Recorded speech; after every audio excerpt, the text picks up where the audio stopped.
ഇന്ന് രണ്ട് സൗഹൃദ മീറ്റിങ്ങുകളായിരുന്നു. ഒന്ന് മാർപ്പാപ്പയുടെ പ്രതിനിധി നുൻഷ്യോയായിട്ട് ചർച്ച ചെയ്തു. രണ്ട് നമ്മുടെ ധനകാര്യമന്ത്രി നിർമ്മലാ സീതാരാമനെ കൊണ്ട് സംസാരിച്ചു. നുൻഷ്യോട് സംസാരിച്ച കാര്യം ഇപ്പോൾ മാർപ്പാപ്പ വരുന്നതിനെക്കുറിച്ച് ചർച്ചകൾ നടക്കുകയാണ്. പുതിയ ഗവൺമെൻറ് വരുമ്പോൾ എങ്ങനെയായിരിക്കും തുടങ്ങിയുള്ള കാര്യങ്ങളും, പിന്നെ ക്രൈസ്തവ സമൂഹം നേരിടുന്ന ഒത്തിരി പ്രശ്നങ്ങളുണ്ട്. ഇത്തരം കാര്യങ്ങൾ ചർച്ച ചെയ്തു. നിർമ്മലാ സീതാരാമനെ കണ്ടത് ഇന്ന് മനോരമയിൽ വന്ന വാർത്ത ഉൾപ്പെടെ മറ്റു മാധ്യമങ്ങളിൽ വന്ന 10,000 ചില്ലാനും കോടി രൂപയുടെ ഗ്രാൻറ്റ് കേരളത്തിന് കിട്ടിയിട്ടില്ല. അപ്പോൾ അത് പരിശോധിച്ച് അതിന് മറുപടി തരാമെന്ന് പറഞ്ഞിട്ടുണ്ട്. അതോടൊപ്പം തിരഞ്ഞെടുപ്പ് നടക്കുന്ന സന്ദർഭമാണെങ്കിൽ പോലും യൂഷ്വലായിട്ടൊരു സംസ്ഥാനത്തിന് കൊടുക്കേണ്ട എല്ലാ കാര്യങ്ങളും, സാമ്പത്തിക സഹായങ്ങളും ചെയ്തു തരണം എന്ന് അഭ്യർത്ഥിച്ചിട്ടുണ്ട്. അത് പരിശോധിക്കാമെന്ന് അവർ പറയുകയും ചെയ്തിട്ടുണ്ട്.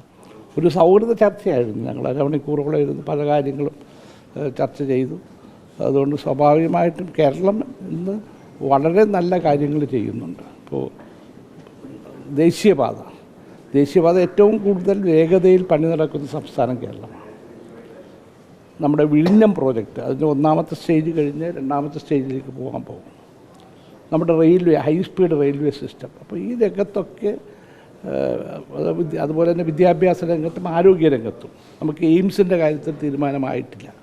ഇത്തരം കാര്യങ്ങളൊക്കെയാണ് ഞങ്ങൾ ചർച്ച ചെയ്തത്.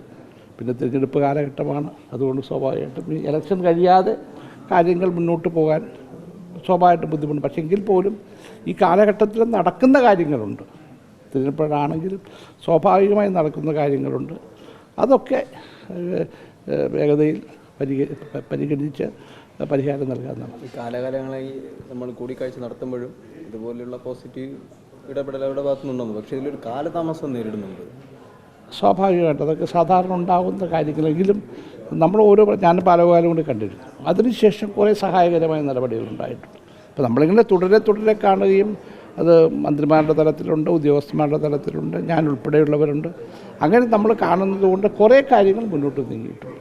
ഈ നുൻഷ്യോയുടെ കൂടിക്കാഴ്ചയിൽ മാർപ്പാപ്പയുടെ സന്ദർശനത്തെക്കുറിച്ച് എന്തെങ്കിലും പറഞ്ഞു? അടുത്ത ഗവൺമെൻറ് വന്നതിന് ശേഷം അതിനെപ്പറ്റി ആലോചന നടത്തുന്നു.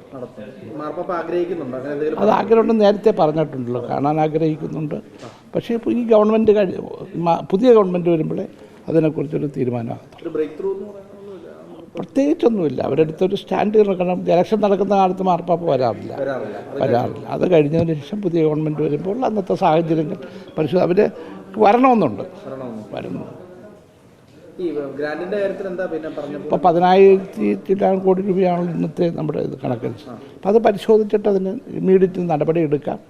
അത് എന്നെ അറിയിക്കാമെന്നും പറഞ്ഞിട്ടുണ്ട്. ഞാൻ ആ പേപ്പർ തന്നെ മനോരമ ഉൾപ്പെടെ മറ്റ് പത്രങ്ങളിലൊക്കെ വന്നത് ഒരു പേപ്പർ കട്ടിങ്സോടെ കൊടുത്തത്. അപ്പോൾ അത് പരിശോധിച്ചതിന് ശേഷം അധികം താമസിയാതെ ഒരു തീരുമാനമെടുക്കുക, അതിന് മറുപടി തരാമെന്ന് പറഞ്ഞു. പക്ഷേ ഇപ്പോൾ തെരഞ്ഞെടുപ്പ് എടുക്കുമ്പോൾ പോസിബിൾ ആണോ? അത് യൂഷ്വൽ പ്രൊസീജിയർ ഉണ്ടല്ലോ. പുതിയതായിട്ട് എന്തെങ്കിലും ആണല്ലോ പ്രശ്നം.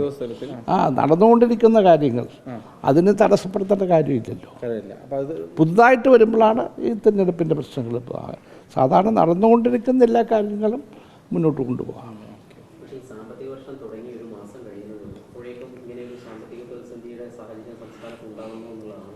അത് പരിഹരിക്കുന്നതിനാണല്ലോ ശ്രമിച്ചുകൊണ്ടിരിക്കുന്നത്. നമുക്ക് യൂഷ്വലായിട്ട് പോകുന്നൊരു വഴിയുണ്ട്. ആ വഴിയിലൂടെ പോവുകയും ഇലക്ഷൻ കഴിഞ്ഞ് പുതിയ ഗവൺമെൻറ് വരുമ്പോൾ സ്വാഭാവികമായിട്ടും നമ്മളിപ്പോൾ നടത്തിക്കൊണ്ടിരിക്കുന്ന സമ്മർദ്ദങ്ങളും കേരളത്തിന് വേണ്ടി ന്യായമായി കിട്ടുന്ന, നമ്മൾ ഔട്ട് ഓഫ് ദ വേ അല്ല ഒന്നും ചോദിച്ചിരിക്കുന്നത്, എല്ലാം ന്യായമായി കിട്ടേണ്ട കാര്യങ്ങളാണ്. അത് നമുക്ക് അവർക്ക് ബോധ്യപ്പെട്ടിട്ടുണ്ട്, സഹായിച്ചിട്ടുമുണ്ട്. ഒന്നും ചെയ്തിട്ടില്ല എന്ന് പറയില്ല. പക്ഷേ നമ്മൾ ഈ വികസന കാര്യത്തിൽ ഇന്ന് ഇന്ത്യക്ക് മാതൃകയാണ് കേരളം. അത് അവരെല്ലാവരും സമ്മതിക്കുന്നുണ്ട്. അപ്പോൾ നമുക്ക് ആ സാഹചര്യത്തിൽ നൽകേണ്ട സഹായങ്ങളെല്ലാം നൽകണം.